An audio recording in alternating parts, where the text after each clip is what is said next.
김정은 위원장 입장에서 보면은 한국을 통해서 미국에 접근하고자 하는 이른바 뭐 과거에 뭐 통남 북미 뭐 이런 용어도 많이 썼는데 요새는 뭐 또 통남 통미 이렇게 쓰기도 합니다만은 이른바 통남 전미 김정은의 리더십 스타일은 분명히 김정일과는 다른 게 이번에 확인이 되었다. 문재인 대통령의 대북 정책의 보인에서 발견되는 가장 큰 특징은 과거와 다른 점은 그런 거죠. 그러니까 북한과 미국을 모두 끌어안으려는 노력을 많이 하고 있습니다. 그게 이제 또 기자들과 일문일답에서 핵심적인 비핵화와 관련된 방식이라든지 중요한 부분은 미국에게 이렇게 이제 어떤 의미 있는 역할을 넘기는 공을 넘기는 이런 제스처를 취해서 한반도 평화와 비핵화에 대한 분명한 메시지를 전달하면서도 북미 사이의 성공적인 타결을 원하는 북한과 미국의 입장 모두를 고려한 노력 이런 게 또 한번 고려돼야 되는 요소가 아닌가 오늘 회담과 관련돼서 그런 말씀 추가하고 싶습니다.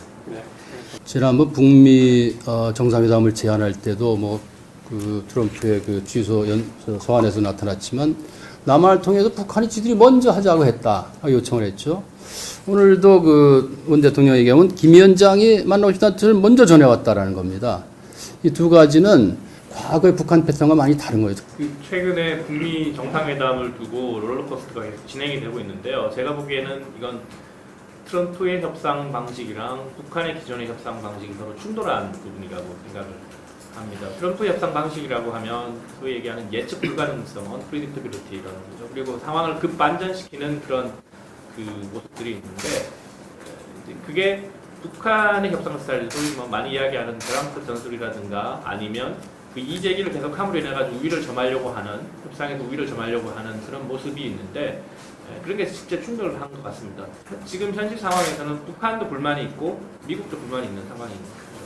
경제적인 지원, 북한이 바라는 것은 이제 핵경제 병진 노선에서 그 사회주의 경제 강국 건설로 올라가는데 그럼 북한이 바라는 것은 어떤 경제 지원을 통해서 경제를 빨리 발전시키고 싶어하는 거고 그게 여러 가지 이제 문서에서도 급속한 경제 발전, 획기적인 이런 말을 쓰고 있는데 이제 그런 그 만족이 있어야만 주민들에게도 우리는 핵을 포기함으로써 경제를 얻었다 하는 걸 통해서 주민 지지를 받고 또 자기 단결 이권할 수 있을 텐데 이제 그 부분에 대한 그 미국의 일종의 그 약속이 부족하지 않나 하는 생각을 해봤습니다. 그리고 미국이 지금 트럼프 대통령의 언수를 보면은 잘 살게 해준다, 행복할 것이다, 이렇게 얘기는 하지만 실제적으로 북한이 기대하는 무슨 제재를 획기적으로 완화한다든지 아니면은 연락사무소라도 설치한다든지 또 불가침 조약을 맺는다든지 평화협정을 한다든지 이런 구체적인 사안에서 트럼프 대통령이 지금 약속한 것이 없기 때문에 지금 남북 정상회담에서 오늘 발표문에서도 나온 것처럼 지금 결국 북미 간에 신속히 실무회담을 해야 된다. 이게 합의됐다는 거 아니에요.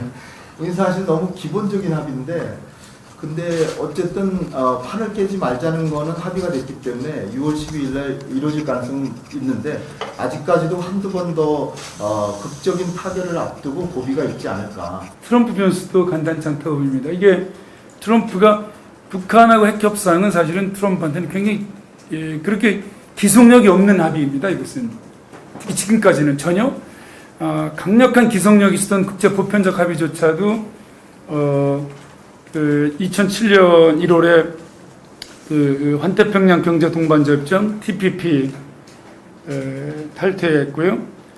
2017년 6월에는 그 파리 기후 협약 탈퇴했고 그리고 18년 5월 최근에는 이란 핵협정을 탈퇴했어요. 그럼 이거는 환경, 무역, 안보 분야에서 중요한 아주 결정적인 세계의 국제 규범을 파기하고 이탈했기 때문에 이것은 사실 이번에 북미 정상회담 앞으로 그 갈 때까지의 합의의 준수, 합의된 뒤에 그 미국과 북한의 저는 이 약속의 준수에 대한 신뢰는 저는 가장 낮은 합의가 될 거다 이건 역사상. 지금 협상은 우선 안보 교환을 우선 할 수밖에 없을 거고 북한이 계속 의심하는 부분이 북미 간의 그 평화적이 맺고 뭐 관계가 정상화된다 하더라도 리비아 사태 같은 걸 보면 체제 안전 보장이 될 수 없다는 불안감이 있습니다. 그래서 중국을 계속 정찰해 나가고 앞으로도 갈지도 모르고 결국은 그 중국 러시아가 체제 안전 보장과 관련해서 핵을 버린 이후에 안전 담보를 어떻게 할 것인가. 합의로 판단을 난다고 하면 그 다음에 난 최소 합의보다는 더 큰 게 나올 거라는 생각을 해요. 왜 그러냐? 첫 번째는 이번 국면을 쭉 보는 과정에서 저는 아까도 잠깐 말씀드렸지만은 이제 비핵화를 위한 북미 정상회담이 합의가 됐다가 취소가 됐다가 다시 재개 노력들이 이루어지고 있지 않습니까? 이렇게 동학을 변화시키는 가장 큰 요인은 여러 가지가 있겠지만 제일 큰 거는 역시 북한이 다급하다라는 거거든요. 뭐 지난번 첫 번째도 북한이 먼저 요청을 했고 이번에 북미 회담을 다시 되살리기 위한 요청도 문재인 대통령의 김정은이 먼저 했단 말이에요. 미국이 북한에 대해서 좀 우위를 점하고 있다는, 아까 제가 북한이 열세이기 때문에 요청을 했다라는 얘기는 트럼프가 우위를 점하고 있다는 건데, 또 북한은 자기들 방식대로 맨날 한다고. 이번에 이제 그 핵 폐기장 건설 폐기할 때에 사실은 IAEA를 비롯한 핵 전문가들을 초청을 해야 되는데 그냥 언론만 초청해가지고 선전만 하고 끝나는 이런 거에 대해서 미국이 계속 불신하고 있거든요. 그래서 핵 폐기를 어떻게 할 것인가에 대해서 정말 그 구체적인 어떤 그걸 신뢰를 할 수 있는 조치를 보여야 되는데, 김정은의 리더십 스타일은 분명하게 김정일과 다르다. 김정은이 김일성 할아버지한테 물려받은 그런 구조 속에 있지만은 본인은 젊은 지도자로서 좀 바뀌고 싶어요.